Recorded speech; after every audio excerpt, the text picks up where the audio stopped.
மங்கை இனமும் மன்னன் இனமும் குலம் குணமும்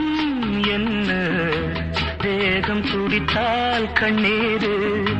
கூந்தல் கலைந்த கனியே கொஞ்சி சுவைத்த கிளியே இந்த நிலைதான்